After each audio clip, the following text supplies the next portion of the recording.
اس پر یوں ہوتا تھا کہ جس طرح وہ پورے جلال میں آ گئے. اس بات نے انہیں اتنا غصہ دلا. وہ تو بیٹھا رہا, جان بوجھ کے نہیں آیا. اس کو شدید مار پڑتی تھی. جب ہم بڑے ہوئے, کتاب و سنت کو دیکھا تو کچھ چیزیں عجیب سی سمجھ میں آئیں. سیاستہ میں حدیث موجود ہے کہ صحابہ کرام علیہم رضوان فرماتے ہیں کہ ایک جنگ کا موقع تھا تو وہ رستے بڑے سخت تھے, دشوار گزار گھاٹیاں تھیں, بڑی مشکل سے ہم نے وہ راہیں طے کی. ہمیں لگا کہ اس جہاد پر ہمیں بہت اجر ملے گا, اور پھر ہمارے دلوں میں یہ بھی خیال آتا تھا کہ فلاں فلاں فلاں فلاں تو صحابی آئے نہیں, وہ تو گھر میں رہے. اللہ کے محبوب صلی اللہ تعالی علیہ وسلم نے ہمارے ان خیالات کو بھانپا اور کریم فرمانے لگے تمہیں اس جہاد پر بڑا اجر ملے گا, لیکن یاد رکھنا تمہارے کچھ بھائی ہیں جو گھروں میں بیٹھے ہیں, مجبوریوں نے, آزمائشوں نے, پریشانیوں نے, عذر نے انہیں آنے نہیں دیا. جتنا تمہیں صبر کر کے, مشقت جھیل کے, سفر کر کے جہاد کا ثواب ملے گا, اتنا ہی انہیں گھر بیٹھے بیٹھے بھی ثواب ملے گا. آئے نہیں. یہ کس بندے کا معاملہ ہے جو عذر والا ہے؟ اور اگر کسی کے اجتہاد میں غفلت ہو گئی, حضرت کعب بن مالک رضی اللہ تعالی, یہ بھی صحیح بخاری میں, کل چلا جاؤں گا, حضور تو جہاد پہ چلے گئے لیکن اجتہاد میں غفلت ہو گئی, کل چلا جاؤں گا, پرسوں جاؤں گا, ترسوں, فرماتے میں جا ہی نہیں سکا, حضور واپس آ گئے. جن منافقوں نے جھوٹ بولے جا کے کہ یہ مسئلہ ہو گیا تھا, یہ مسئلہ ہو گیا تھا, ان کو تو مل گئی معافی, لیکن میں چونکہ مخلصین میں سے تھا خدا کے فضل سے, اور ہو گئی تھی غفلت. 50 دن نبی کریم مجھ سے ناراض رہے, 50 دن اللہ کے لیے کہ تو رب کے رستے میں جہاد کرنے نہیں آیا. 50 دن حضور ناراض رہے. فرماتے تھے مدینے کی گلیاں میری تھیں, سب میرے اپنے تھے, پر کریم جو ناراض تھے تو کوئی پھر سلام بھی نہیں لیتا تھا. مجھے یوں لگتا تھا کہ مجھے دیکھ کر ہوائیں اور فضائیں بھی رستے بدل جاتی ہیں. 50 دن میں مسجد میں آتا تھا, جب میں چہرہ ادھر کرتا تو حضور مجھے دیکھتے, اور جب میں حضور کو دیکھتا تو کریم چہرہ بدل لیتے. میں ویکھاں تے یار نہ ویکھے, تے جدو نہ ویکھاں ادوں ویکھے. ایڈے نصیب کتھوں تتڑی دے, میرے وچ ویکھن دے ویکھے. غلام فریدہ بوے یار دے مرنا ہے, پاویں ویکھے یا نہ ویکھے. ختم ہو گئی بات. حضرت کعب بن مالک کہتے ہیں 50 دن کے بعد پھر رب کریم نے میری توبہ قبول کی, اور مدینے والے رسول نے اعلان فرمایا جو عذر کی وجہ سے نہیں جا سکے, مجبوری سے, انہیں گھر بیٹھے بیٹھے ثواب ہے, لیکن جن کے اجتہاد میں غفلت ہوئی, سمجھنے میں غفلت ہوئی, کل پرسوں ترسوں چلے جائیں گے, ان سے 50 دنوں کی ناراضگی ہے. کتنے لوگ ہیں جن کی فجر گزر جاتی ہے بستر پہ, زور گزر جاتی ہے پھٹے پہ گپوں میں, عصر گزر جاتی ہے چائے پینے میں, مغرب اور عشاء موبائل پہ لیٹے لیٹے بیت جاتی ہے, اور ان سے آپ گفتگو کریں تو وہ دانشور ہیں, آپ بات کریں تو پنچایت ختم کرنے والے لوگ ہیں, آپ ان سے بات کریں تو وہ عالمی سیاست پر نظر رکھتے ہیں, آپ گفتگو کریں تو شعور کی اعلیٰ گتھیاں سلجھاتے نظر آتے ہیں. خدا مجھے ایسی خدائی نہ دے کہ اپنے سوا کچھ دکھائی نہ دے. یہ غفلتیں ہیں, یہ شورش ہے, یہ اپنے منہ سے خود میاں مٹھو بننا ہے. اس غفلت کو تھوڑا سا توڑا جائے, ورنہ زنگ لگ جاتا ہے صلاحیتوں کو. جو لوگ تھوڑے دن موٹر سائیکل نہیں نہ چلاتے, ان کے لیے مشکل ہو جاتا ہے پھر اس کو سٹارٹ کرنا بھی. ہمارے استاد کہا کرتے تھے جو لوگ پڑھاتے نہیں انہیں کتابیں بھولنے لگ جاتی ہیں, جو لوگ کوئی کام کرتے نہیں پھر وہ آہستہ آہستہ وہ زنگ آلود ہو جاتا ہے, وہ کہتے ہیں اب نہیں ہو سکتا تم سے, اب مشکل ہے. سجنوں, دوستوں, بزرگوں, بھائیوں, جو لوگ شروع میں عبادتوں کے عادی نہیں ہوتے, وقت ضائع کرتے ہیں, بڑھاپے میں دل کرتا ہے توبہ ہو جائے, لیکن اپنے ماتھے کو سجدے کی عادت ہی نہیں ڈالی. یہ جسم جھکنا اس کا عادی نہیں ہوا کہ رب کی بارگاہ میں جھکے, اس کا مزاج ہی نہیں تہجد پڑھنے کا. سارا کچھ ہو جاتا ہے. میں نے سیاست کرنے والے, پنچایت ختم کرنے والے, چودراہٹ کرنے والے, وزاداری رکھنے والے راتوں کو تہجد پڑھتے بھی دیکھے ہیں. میں نے قرآن پاک سے پیار کرتے دیکھے ہیں. میں گواہ ہوں بہت سارے لوگوں کا. یہ کام ہو جاتا ہے. شرط یہ ہے کہ بندہ اپنی غفلت کی پٹی تھوڑی دیر کے لیے کھولے. دوسری بات یہ کہ ہم خوش فہمیوں میں بڑا زندہ ہیں, بڑا زندہ ہیں, بڑا اوہو, یعنی 2 4 5. کچھ لوگ کہتے ہیں اللہ کریم بڑا ہے. اللہ اگر کریم بڑا ہے نا میرے بھائی, تو نبی پاک صلی اللہ علیہ وسلم نے فرمایا وہ بڑا بیوقوف ہے جو خدا کی رحمت کی امید بھی رکھے اور اللہ کو ناراض بھی کرے, تو بیوقوف بندہ ہے. اگر وہ کریم ہے تو پھر تو محبت میں ہی اس کی بات مان, بات تو پھر بھی نہیں مان رہا. کچھ لوگ کہتے ہیں نبی پاک صلی اللہ تعالی علیہ وآلہ وسلم شفاعت کریں گے. بھئی ہمارا تو سہارا ہی اس بات پہ ہے, حضور سفارش کریں گے, پر نبی پاک نے درجنوں جگہوں کہا ہے جو میرے طریقے پہ نہ چلے فلیس منا, مجھ سے نہیں. حضور نے فرمایا جو بڑے کی توقیر نہ کرے, چھوٹے پہ رحم نہ کرے, وہ مجھ سے نہیں. فرمایا جو ملاوٹ کرے وہ ہم میں سے. تو یہ جسے بھی تو یاد رکھو نا, شفاعت کی بات انکار نہیں, حضور گناہگاروں کی ہی کریں گے, لیکن یہ حضور نے جو ہمیں اسباق پڑھائے یہ کس لیے پڑھائے؟ یہ بھی تو ہماری سمجھ کے لیے ہے نا. یہ ساری چیزیں ہم نے غفلت بنا کے اپنے اوپر اوڑھ لی. اور پھر سب سے بڑی بات یہ, جو لوگ جنت کے وارث اور مالک ہیں نا, کریم محبوب نے فرمایا یہ جو میری بیٹی فاطمہ ہے جنتی عورتوں کی سردار ہے, تو یہ تو جنت کی مالکہ اور وارثہ ہیں. وہ تو ساری رات ہی نماز پڑھتی تھی, تو سارا دن عبادت کرتی تھی. پاک سب سے زیادہ تو ان کو تھا, تو یہ تو ایک منٹ کے لیے مصلی سے جدا نہیں ہوئے. اور جنہوں نے صرف امید لگائی ہے, کوئی ان کے پاس ڈگری نہیں, وہ بن کے بیٹھ گئے ہیں. وہ کہتے ہیں جناب جنت مطلب ہم جسے کہیں گے معاذ اللہ ہو جائے گا, دوسرے کو جانے دیتے ہیں. اپنی زندگی میں خوش فہمیاں نہ لائیں, یہ غفلت پیدا کرتی ہیں. غفلت بڑی خطرناک چیز کا نام ہے. جب بندہ غافل ہو جاتا ہے, میں آپ سے ایک بات عرض کروں, حضرت عبداللہ ابن مسعود فرماتے ہیں کہ مومن رائی کے دانے کے برابر غلطی ہو جائے تو اسے لگتا ہے میرے سر پہ پہاڑ کھڑا ہے. اور فرمایا جو منافق ہوتا ہے نا, وہ پہاڑ کے برابر گناہ کر کے کہتا ہے بات ہی کوئی نہیں, فلانا بھی کرتا ہے, یہ بھی کرتا ہے, ساری دنیا کا. یہ نفاق کی علامت ہے. اگرچہ بعض نے اسے نفاق عملی کہا, اعتقادی نہیں کہا. عزیز دوست, جب آپ چھوٹی گناہ چھوٹی غلطی کرتے ہیں تو پھر وہ چھوٹی چھوٹی غلطیاں پہاڑ بنتی ہیں, چھوٹی چھوٹی. وہ حضور نے فرمایا نا, جب تو ایک گناہ کرتا ہے تو تیرے دل پہ ایک دھبا لگتا ہے, نہ توبہ کرے تو دوسرا لگتا ہے, نہ کرے تو تیسرا, پھر دل کالا سیاہ ہو جاتا ہے. چھوٹی چھوٹی غفلتیں بڑی غفلتوں کو جنم دیتی ہیں, چھوٹی چھوٹی کمزوریاں بڑی کمزوریوں کو لے کے آتی ہیں. اسی طرح بخاری مسلم میں حدیث ہے, نبی پاک صلی اللہ تعالی علیہ وسلم نے فرمایا کچھ لوگ کھلم کھلا گناہ کریں گے قیامت کے قریب. اعلانیہ, یا رسول اللہ صلی اللہ علیہ وسلم وہ کس طرح؟ تو حضور فرماتے ہیں انہوں نے رات کو غلطی کی تھی, رب نے ان کی غلطی پر پردہ ڈال دیا. انہوں نے سویرے اٹھ کے خود لوگوں کو بتانا شروع کیا, اور دیکھا میں نے رات یہ کیا معاذ اللہ. فرمایا جب انہوں نے اللہ کے پردے کو کھولا تو پھر رب نے بھی ان کا پردہ کھول دیا. او میرے دوستو بتاؤ نا, جس کے رب پردے کھول دے پھر کون ہے جو اس کی پردہ داری کرے, کون ہے جو پردہ پوشی کرے؟ حضور فرماتے اس نے کلم کلا گناہ, فخر سے بتاتے ہیں لوگ یہ کرتا. میں بڑے ادب سے عرض کروں گا بزرگوں کی خدمت میں, جو بڑی عمر کے ہیں, جن کی اب اولادیں ہیں, اگر ان کی زندگی میں کچھ ایسی کمزوریاں ہیں تو بچوں کو سمجھانے کے لیے بھی اس کو ڈسکس نہ کریں. ہم یہ کرتے تھے, ہم یہ کرتے تھے, اس کا کوئی فائدہ نہیں, یہ ہم کر کے دیکھا ہے سارا کچھ. نہ نہ نہ نہ, جس طرح گناہ ہے اس طرح گناہ کا اظہار بھی گناہ ہے. آپ ڈبل جرم کر رہے ہیں, آپ دلیر کر رہے ہیں سامنے والے کو کہ تو بھی کر, خیر ہے. بلکہ ایک نوجوان مجھے ایک دفعہ کہنے لگا جی ابا جی کہتے ہیں میں نے 35 سال یہ کام کیا ہے, یہ سب غلط ہے. تو میں نے ابا جی سے کہا چلو 15 کو سال مجھے بھی کر لینے دو, پھر میں بھی توبہ کر لوں گا.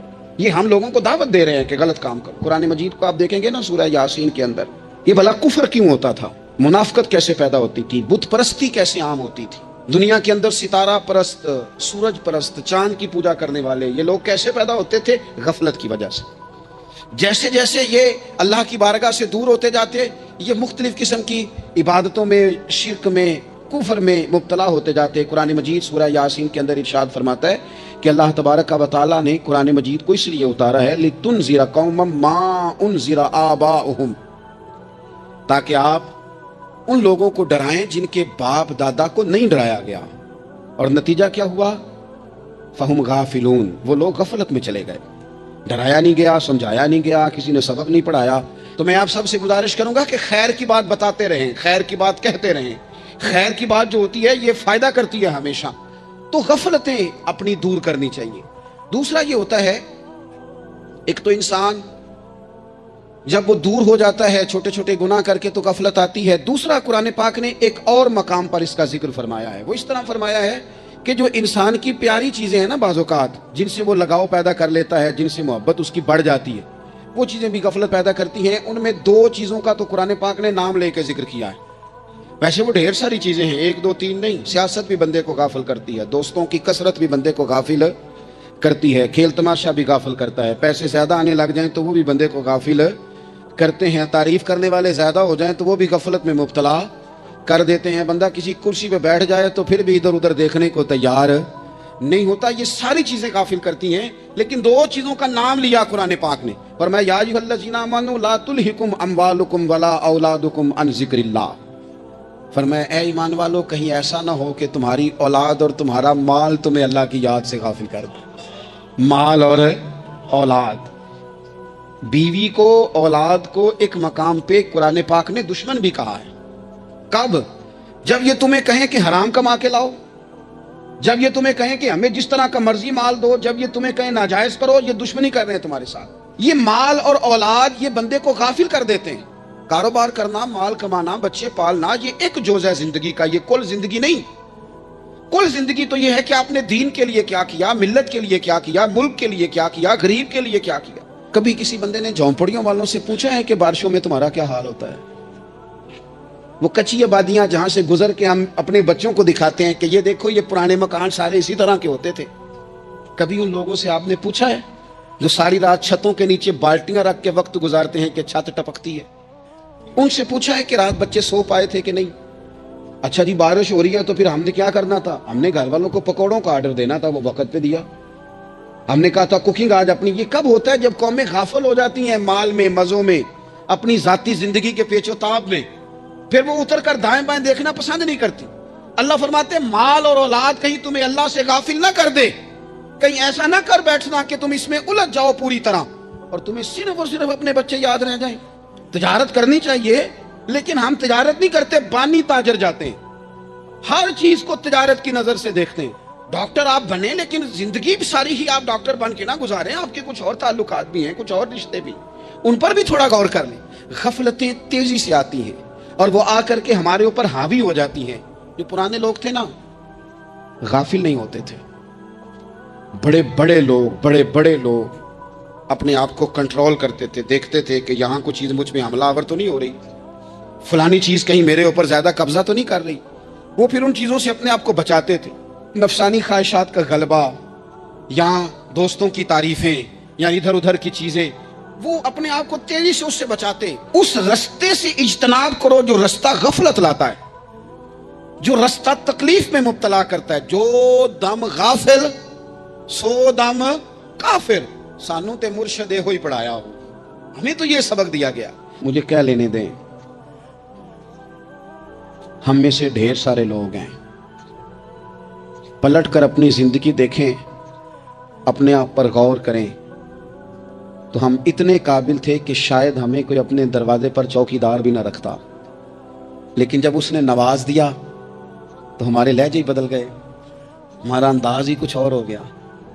شاید کوئی ہم سے سلام بھی نہ لیتا، لیکن جب اللہ نے نواز دیا تو لفظ اور جملوں کے اندر پھر ہمارے وہ رنگ آ گیا جو نہیں ہونا چاہیے تھا. کیوں؟ کہ مال آیا تو غفلت لایا. حضرت عمر فاروق کے زمانے میں جب مال آتا تھا تو وہ رویا کرتے تھے، فرماتے تھے یہاں جی آتا ہے وہاں غفلت بھی آتی. اپنی زندگی سے غفلت کا پردہ اٹھائیں. سو رہے ہیں سارے جاگ جائیں، وقت تیزی سے گزر رہا ہے، بے قابو ہو گیا، ہم سے نہیں سنبھالا جاتا. ٹائم کب دن چڑھتا ہے کچھ پتہ نہیں چلتا، شام ہو جاتی ہے، ڈھیروں کام رہ جاتے ہیں. کئی لوگ تھے جن کا ارادہ تھا کہ پرسوں سے میں نے مسجد آنا ہے، میں نے نیک ہو جانا ہے، وہ نہیں آئے، موت ہی آئی. حضرت اسرائیل ہی آئے، بڑا پیار کیا فلانے نے، او ہو جی، بڑا ہی رو رہے تھے اس کے بچے. پھر کیا قبر پہ بیٹھے رہتے ہیں سارا دن؟ پھر کیا کیا انہوں نے بچوں نے؟ کسی نے کہا میں نے ساتھ جانا ہے؟ نتیجہ کیا نکلا؟ پیار کس بات کا تھا؟ حضرت عبداللہ ابن مبارک کا آخری وقت تھا تو اماں رو رہی، بہن رو رہی، بھائی رو رہے ہیں، بیوی رو رہی، بچے رو رہے ہیں، آخری ٹائم ہے. تو اماں سے کہنے لگے روتی کیوں ہو؟ کہنے لگی پتر بیٹے تو اور بھی ہیں پر جس طرح دوائی تو لا کے دیتا تھا کوئی بھی نہیں دیتا. فرمانے لگے بہنوں سے اور بھائیوں سے تم کیوں روتے ہو؟ کہنے لگے تو موجود تھا تو ہمیں کوئی ڈر نہیں تھا، ہر مشکل میں تو پہنچ جاتا تھا. بچوں کی طرف دیکھ کے کہو تم کیوں روتے ہو؟ وہ کہنے لگے ابا جی ابھی تو ہمارے بیاہ ہونے تھے اور آپ جا رہے ہیں.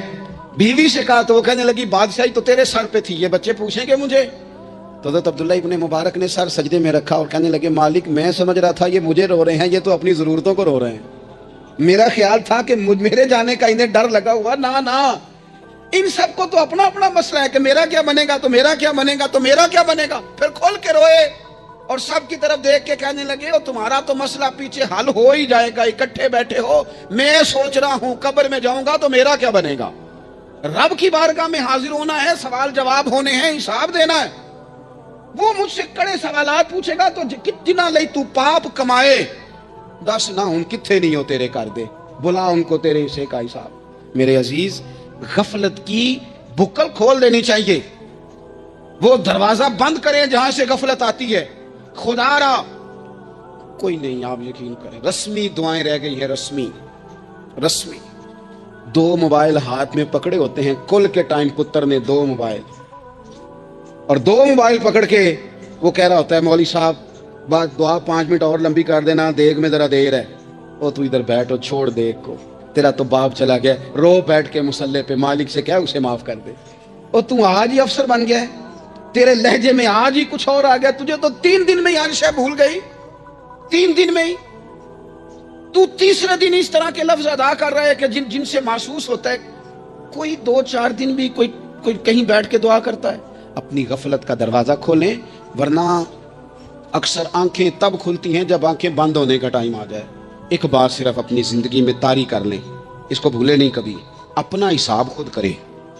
جس طرح ہم پیسے، سارے دوستوں کے ساتھ ساری چیزیں ٹھیک ہیں، لیکن اگر ذاتی پیسے گننے ہوں تو وہ اندر سے لوگ دروازہ بند کر کے اپنے بال بچوں کے ساتھ گنتے ہیں، ان میں لوگوں کی شراکت داری پسند نہیں کرتے، چونکہ ذاتی مسئلہ ہے۔ اور ٹھیک ہے بات، بھائی کسی کا ذاتی مسئلہ ہے، وہ ٹھیک کر رہا ہے جو بھی کر رہا ہے۔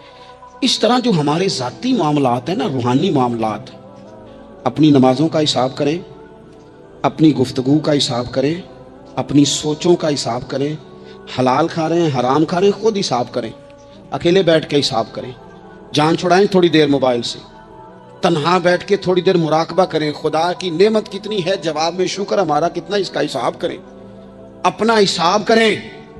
اور حضرت عمر فاروق کا وہ جملہ یاد رکھیں، فرمایا کرتے تھے اپنا حساب کر لو اس سے پہلے کہ تمہارا حساب کیا جائے، یہ نہ ہو کہ پھر رب رسول حساب کریں اور تمہارے لیے مشکل ہو جائے۔ اپنا حساب کریں۔ زندگی کے معاملات میں جتنی غفلتیں ہیں، وہ مطلب میرے ابا جی کہا کرتے تھے پتر چھال مار کے نکلو بسترے سے، تو وہ تھوڑا سا نا ایک دفعہ چھلانگ لگا کے باہر آئے، اور پہلا قطرہ ہی بننا ہوتا ہے بارش کا، اور کچھ بھی نہیں ہوتا، پہلا قطرہ بن جائیں، نکل آئیں، توڑ دیں وہ سارے بت جو ہمیں غفلت میں مبتلا کرتے ہیں۔ زندگی میں فیصلے جلدی کر لینے چاہیے، ہم فیصلے نہیں کر پاتے اور ٹائم ہمارے جانے کا آ جاتا ہے وقت۔ وہ ایک نوجوان نے ایک دفعہ لکھا تھا کہ میں نے اپنے گھر والوں سے کہا کہ اب میں نے داڑھی رکھنی ہے اور کچھ میں نے عبادات کی طرف سفر کرنا ہے، تو میری والدہ کہنے لگیں کہ پتر اجے ٹائم نہیں، تو کہتے میری اماں اسکول ٹیچر تھی، پڑھی لکھی تھی، میں نے کاغذ قلم لا کے والدہ کو دیا، میں نے کہا اماں مجھے آپ وہ ٹائم بتا دیں جو نیک ہونے کا ہے، میں پھر اس ٹائم ہی شروع کر لوں گا۔ تو کہتے میری اماں نے کاغذ قلم دیکھا اور میرا اندر کا جذبہ دیکھا تو ماں تھی نا، روئی پڑی، کہنے لگی پتر رکھ تو میں تیرے لیے دعا کروں گی، اللہ تیری مدد کرے گا۔ تو ٹائم تو آ گیا ہے، وقت تو قریب ہے۔ اللہ فرماتے ہیں اقترب للناس حسابهم وهم فی غفلۃ معرضون۔ بس اس آیت کا ترجمہ کبھی نہ بھولنا، رب فرماتا ہے لوگوں کے حساب کا وقت قریب آ گیا ہے اور وہ ابھی بھی غفلت میں منہ پھیرے ہوئے ہیں۔